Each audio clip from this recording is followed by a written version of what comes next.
Bien, ¿qué tal, gente?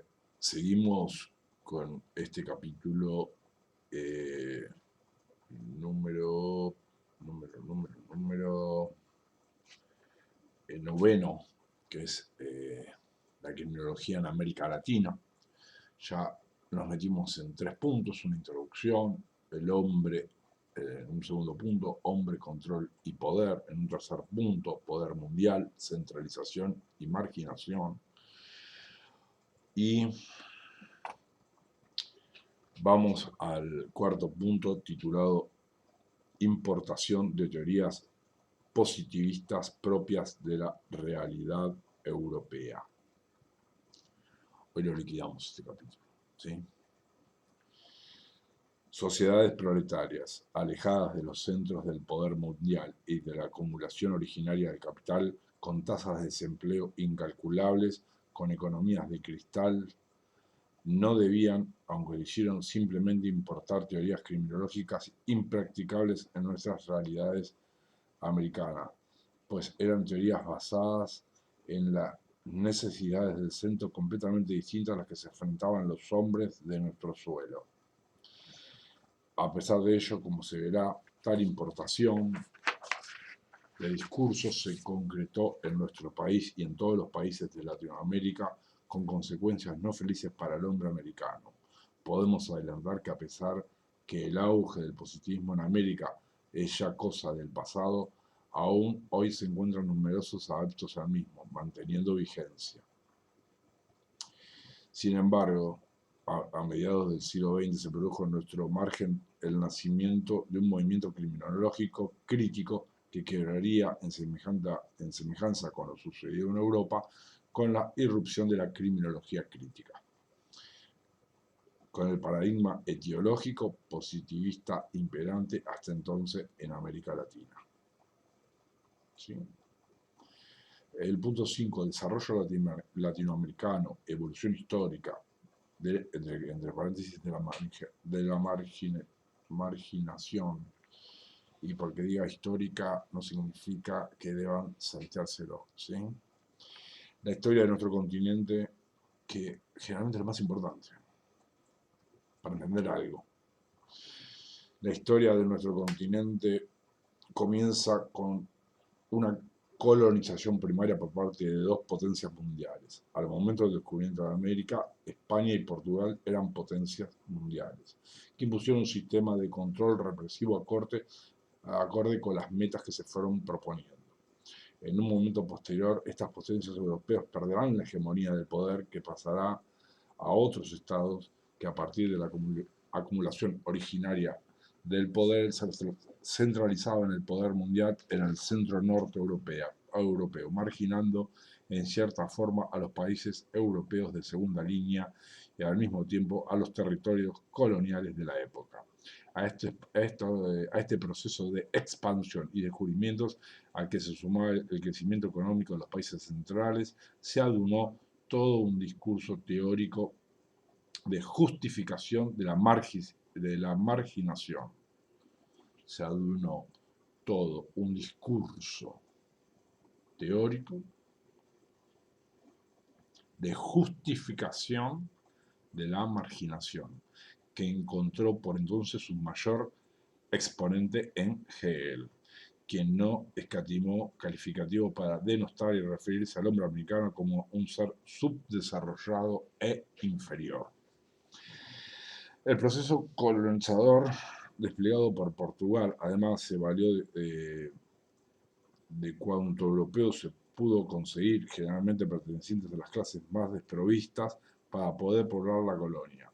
Se produjeron además otros movimientos demográficos de importancia, de inmigración hacia nuestro margen, generalmente compuestas por grandes masas de esclavos africanos y de colonizadores que buscaban hacer la América, tratando de escapar de la situación de pobreza que los abrazaba en Europa, sobre todo provenientes del extremo sur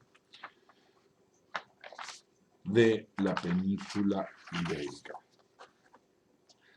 La población indígena americana fue blanco de políticas genocidas, La población indígena americana fue blanco de políticas genocidas que el discurso del poder mundial se encargó puntualmente de justificar, entre otros argumentos, sosteniendo que las poblaciones humanas americanas no tenían la capacidad de alcanzar la elevación espiritual propia del hombre europeo civilizado, por lo cual eran inferiores, subhumanos. En este contexto geosocial de marginación y esclavitud cultural se asienta nuestro pasado no tan lejano, y la marginación del poder, como lo señalaba Foucault, haría posteriormente lo propio al momento de configurar las manifestaciones del saber. Las invisibles eras del poder mundial tendieron sus redes de la mano de sus teóricos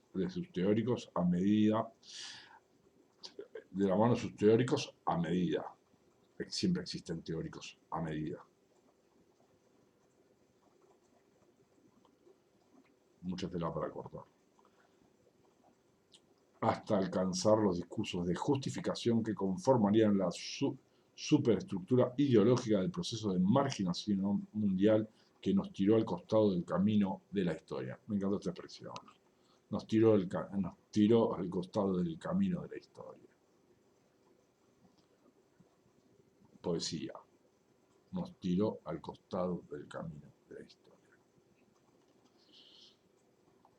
No nos detendremos en la dolorosa rememoración de los brutales procesos de aniquilamiento cultural sistemático de grupos sociales y étnicos americanos desplegados desde el norte hacia el sur de nuestra tierra, donde los negros, los esclavos, los indígenas, los gauchos, etc., eran vistos como seres primitivos e inferiores, criminales cuya existencia debía ser neutralizada mediante un sistema adecuado de persecución y control. Simplemente queremos adentrar al lector en el escenario mundial que servía de contexto a los procesos de construcción y desconstrucción de nuestra realidad, los cuales, paradójicamente, tenían como vigas apuntaladoras de tal estructura genocida todo un discurso teórico de justificación. Ese discurso, por increíble que aparezca, tuvo acogida en muchos de los teóricos de nuestro margen, en un proceso de germinación letárgica en nuestro suelo de semillas de muerte creadas por iluminados europeos, entre comillas, que posteriormente sería sembrado en Latinoamérica por nuestros teóricos, entre comillas, que abordaron el proceso de germinación con la sangre de los inocentes americanos señalados por aquel feroz discurso genocida. El punto número 6. A su imagen y semejanza. La pregunta surge obligatoriamente, y la misma nos interroga sobre cuáles fueron y cómo se sucedieron los discursos teóricos de justificación en nuestro margen.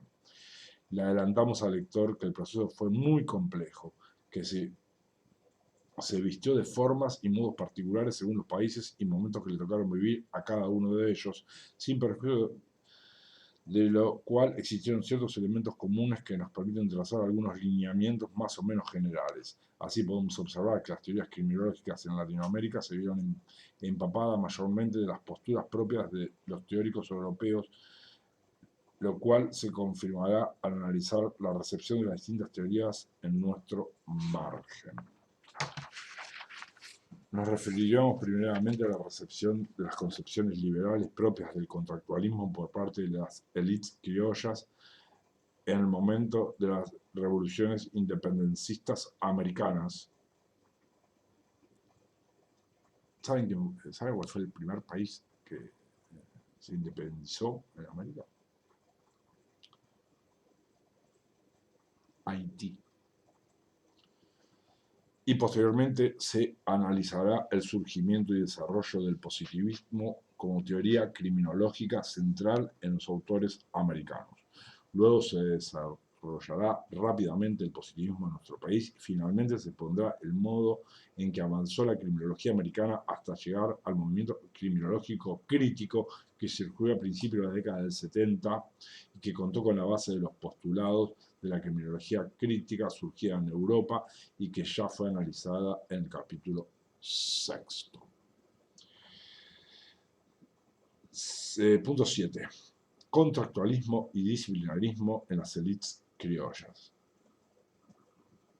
Sabemos claramente que el discurso contractualista fue un discurso del que se valió la clase burguesa europea, por eso la Revolución Francesa también se la denomina Revolución Burguesa,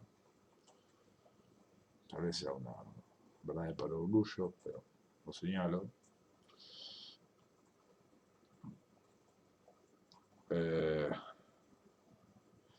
Para ocupar los centros de poder propios de la entonces encumbrada clase señorial,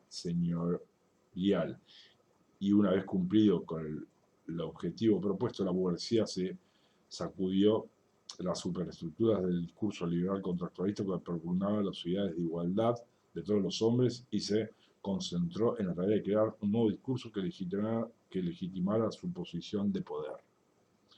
Ese discurso legitimante fue entonces dado a partir del positivismo.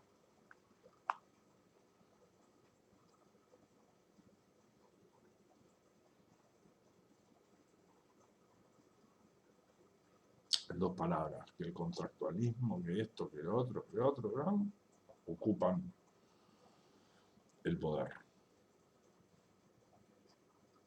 ¿Qué contractualismo? Positivismo, papá. Positivismo.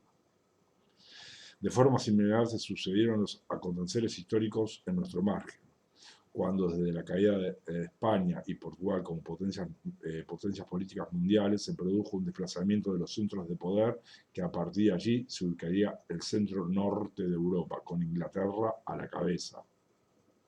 En este contexto, recuerden las dos invasiones inglesas. En este contexto, se fueron produciendo en nuestro continente los movimientos independencistas, fomentados por los intereses de los nuevos actores del poder mundial. Las minorías criollas buscaron obtener la hegemonía frente a una estructura colonial resquebrajada y marginada del escenario mundial, echando mano a las ideologías liberales, contractualistas y disciplinaristas aptas para sus propósitos. Estas élites vinculadas a los intereses del nuevo orden del poder mundial y propugnadoras del libre comercio internacional, lejos estaban de representar los intereses de los más carenciados y desprovistos, como los indígenas y esclavos, pues eran igual o más elitistas que los antiguos detentadores del poder colonial. Al igual que las burguesías europeas, las élites criollas hicieron uso del discurso contractualista para lograr sus fines de independencia. Y posteriormente, ungidas ya con poder, se olvidaron de sus enunciados. Brillante el autor. Vamos de nuevo. Al igual que las burguesías europeas, las élites criollas hicieron uso del discurso. Utilizaron el discurso contractualista para lograr sus fines de independencia. Y posteriormente, ungidas ya con poder, se olvidaron de los enunciados. Ese proceso de consolidación de las élites criollas fue adoptando distintas formas y se produjo en distintos momentos según los países, a la vez que dicho proceso contó con la implementación de variadas formas de control social punitivo de afilada severidad, aplicando legislaciones penales españolas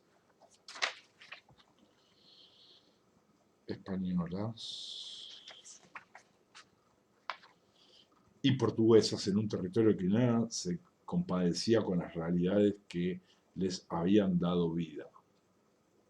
Del mismo modo aconteció con los discursos y teorías que, si bien nada tenían en común con las realidades americanas, fueron adoptadas risueñamente por la clase criolla, que necesitaba imperiosamente un medio para justificar la implementación de un control social a la medida de sus necesidades, y que al mismo tiempo le permitía combatir las últimas hilachas del exánime poder colonial. prueba de tal proceso de implementación de injertos jurídicos. Me encantó esta metáfora. Injertos jurídicos y discursivos es la generación de los llamados panópticos en distintos países de nuestro margen, donde la falta de población urbana que disciplinar hizo que terminaran por convertirse en inútiles instituciones totales de encierro o las apresuradas sanciones de cuerpos legales, donde se mezclaban regímenes parlamentarios con presidencialistas o en los cuales se incorporaban instituciones jurídicas incompatibles o decididamente impracticables en el sistema, como la instalación del juicio por jurados en países donde nunca fue posible ponerlos en práctica. Hoy ya en nuestro país, ¿sí?, se implementó en algunas provincias el juicio por jurados. Tema que da muchísima tela para cortar.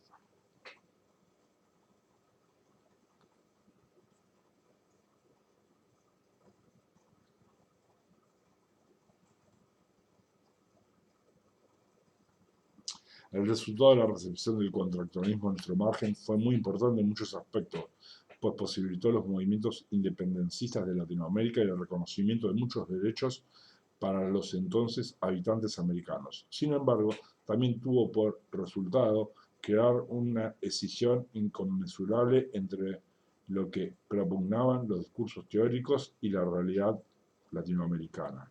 Y tal decisión entre teoría y práctica se convertirá desde entonces en un mal que perseguirá hasta hoy al discurso jurídico penal. La utilidad que significó para las élites criollas la utilización del discurso liberal usado como puente hacia la liberación y la independencia, en nada obsta la afirmación de que, no, la afirmación que, no importa.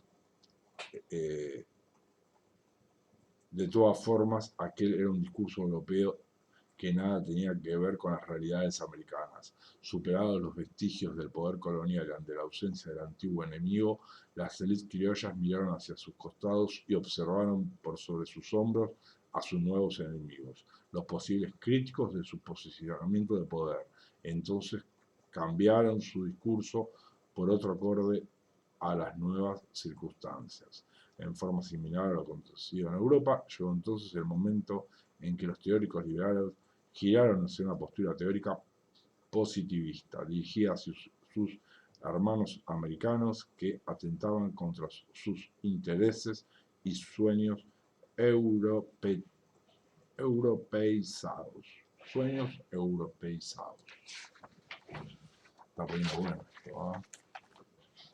Punto 8. Surgimiento del positivismo. El proceso de emancipación americana absorbió a distintos estamentos sociales, y en él se plegaron no solamente las élites criollas con sus discursos liberadores, sino más bien fue el producto de lo que podríamos llamar un estallido social de liberación en el que se involucraron y practicaron mestizos, criollos, peones y hasta esclavos y militares.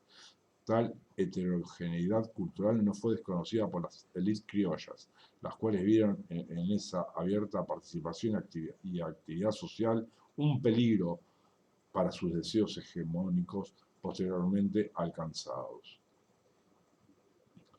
Con el poder en sus manos, la élite criolla no solo debía enfrentarse en un primer momento a las reacciones de los resabios del poder colonial, sino que a su vez consolidaba completamente su hegemonía, sino que si una vez consolidada completamente su hegemonía, debió centrar su atención en esas masas populares que podían atentar contra sus intereses. El mestizaje ya no podía ser evitado en esas alturas de la historia americana, pero tanto el poder central como las élites criollas deseaban sí contenerlo. Con tal objetivo se introdujo y se desarrolla fecundamente en nuestro margen un discurso que, entre paréntesis, durante la mitad del siglo XIX y gran parte del siglo XX será elaborado por los teóricos de la ley criolla y que harán las veces de muralla de contención para los sectores de poder establecidos. El nacimiento del discurso positivista dará lugar en nuestro continente a una ininterrumpida serie de creaciones supuestamente científicas que dieron sustento a manifestaciones que escondían los designios más racistas e inhumanos.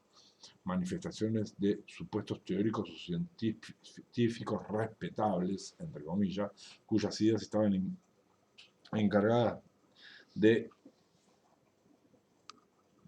demenciales arranques racistas, fueron los elementos de un discurso teórico cuyos contenidos fueron plasmados en programas de estudio de muchas casas de estudio de países de nuestro margen latinoamericano.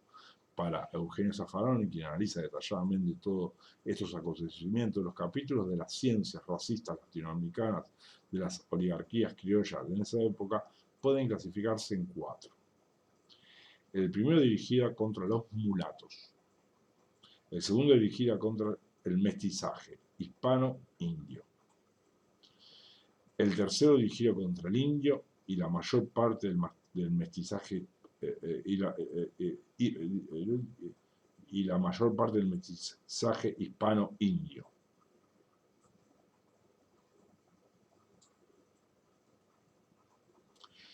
Y el último dirigido contra el mestizaje hispano-indio y el inmigrante latino. Vamos de nuevo.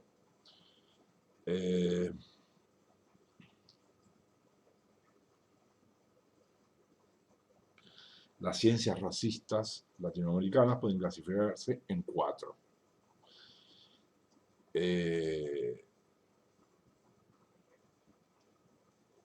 Los capítulos de las ciencias racistas. El primero dirigido contra los mulatos, el segundo dirigido contra el mestizaje hispano-indio, mulatos, el segundo hispano-indio, el tercero dirigido contra el indio y la mayor parte del mestizaje hispano-indio, y por último, el cuarto, dirigido contra el mestizaje hispano-indio y el inmigrante latino. La razón de esta diferenciación de enfoques racistas provendría principalmente de los distintos intereses prevalecientes en los grupos de poder criollos según las coyunturas de cada país, los cuales no fueron siempre idénticos en todo el margen.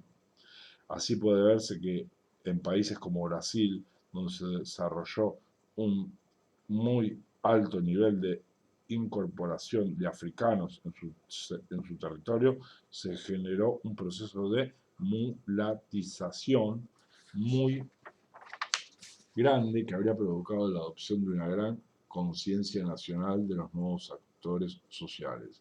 Por ello, la ciencia tuvo como objeto justificar teóricamente la inferioridad moral de los mulatos.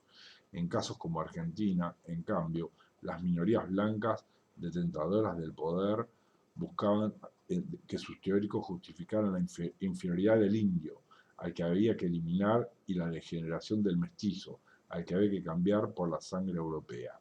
En México, a diferencia del caso argentino, se da el curioso caso de que vastos personajes ya enquistados en el poder tenían sangre y origen mestizo, por lo cual, siendo que el biologicismo radical no podía justificarlos, hicieron uso de un discurso biologicista evolucionista, ¿sí?, que explicaba que los indios tendrían atrasos evolutivos, lo que también afectaba a ciertos mestizos, entre los que no se hallaban ciertamente ellos mismos, toda vez que ellos sí habrían alcanzado un grado de desarrollo superior.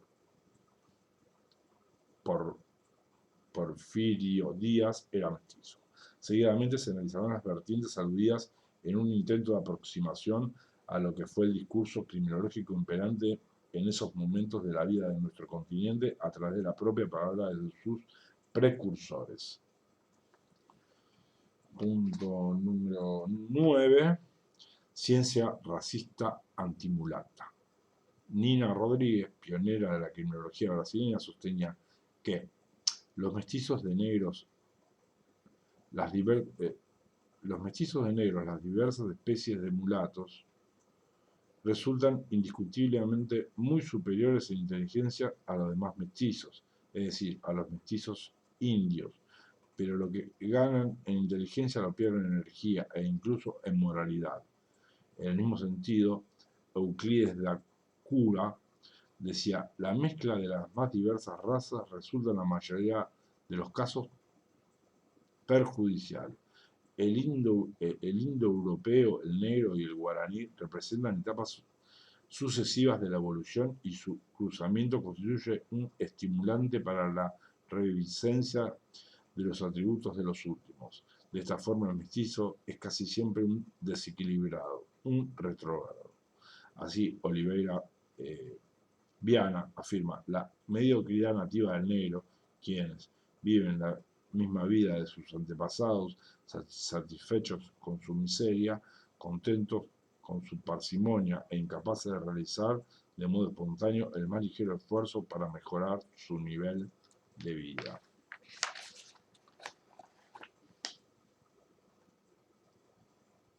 Punto 10. Ciencia racista. Estaba mirando cuánto íbamos grabando para no se haga largo.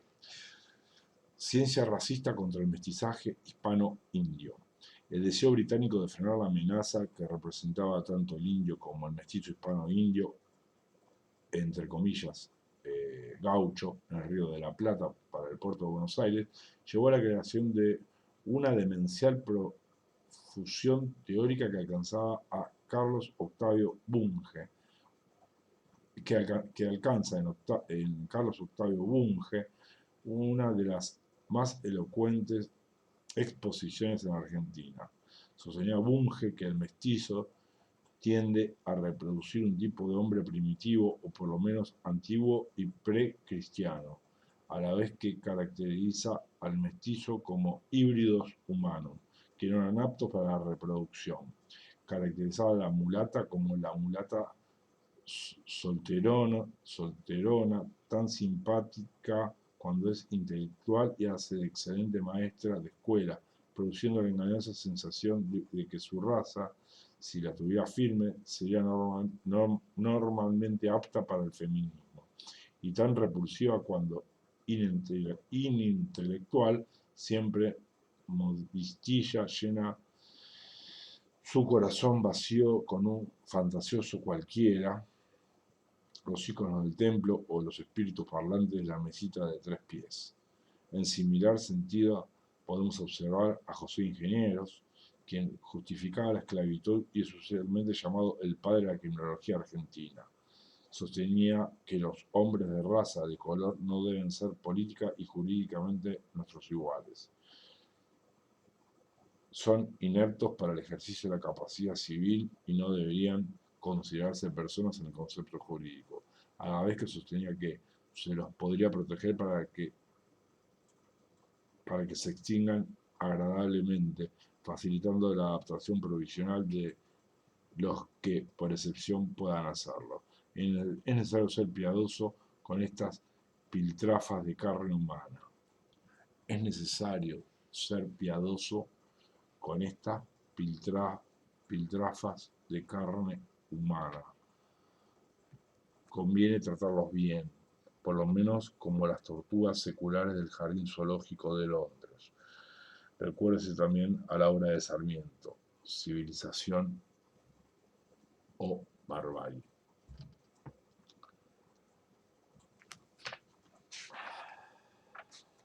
Ya les dije que José Ingeniero escribió El hombre mediocre.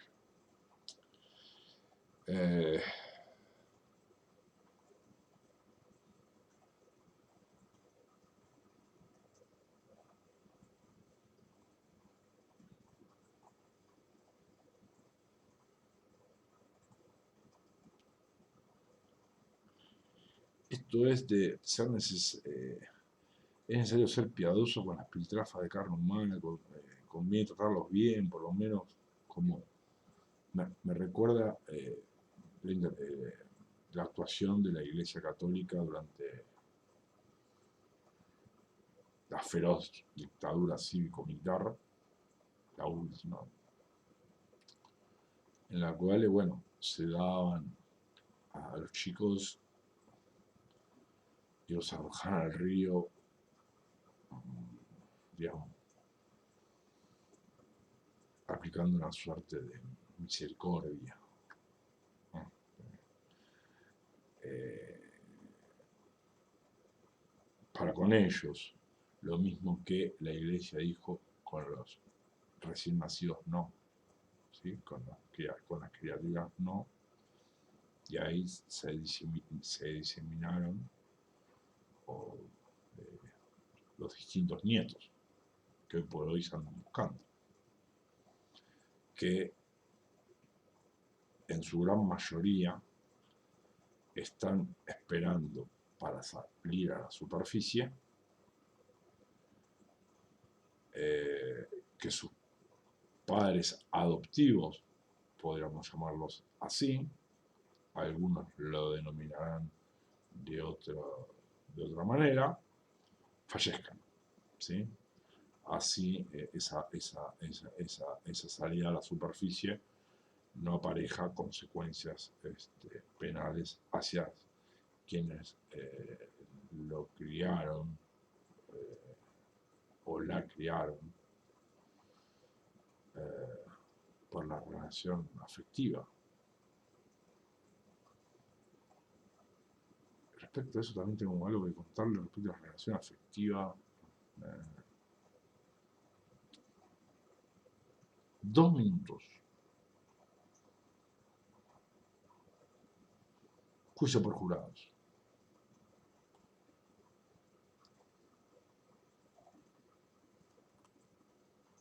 Dos jóvenes de distinto sexo se ponen a noviar, se ponen de pareja. Ella ya tenía una bebé, ¿sí? Bien. Tras 20 años de relación,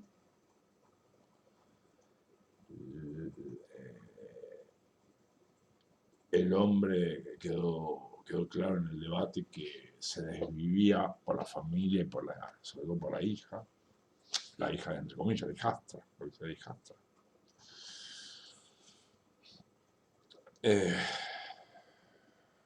La mujer, o sea, la pareja de este muchacho, de este imputado, quería separarse. Quería separarse.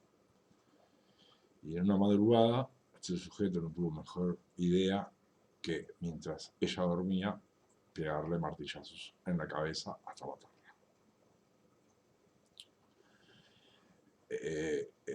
Eso se debatió en el juicio por jurados. Pasaron 2 jornadas completamente innecesarias, porque en la última la fiscal le mostró la foto al jurado de cómo encontraron a la mujer en la cama, boca abajo, con su cabeza golpeada en reiteradas ocasiones con un martillo, como ya dijimos, el jurado llorando, o sea, bien, perpetua. Ahora,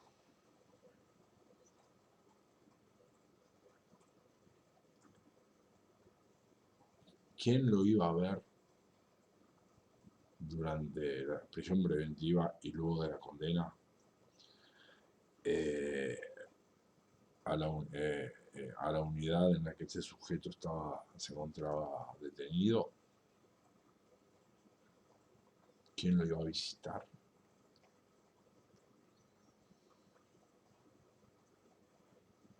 Sí.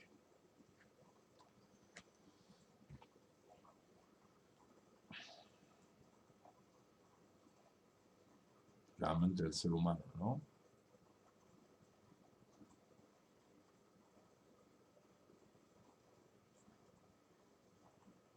Nada. Hacemos un corte.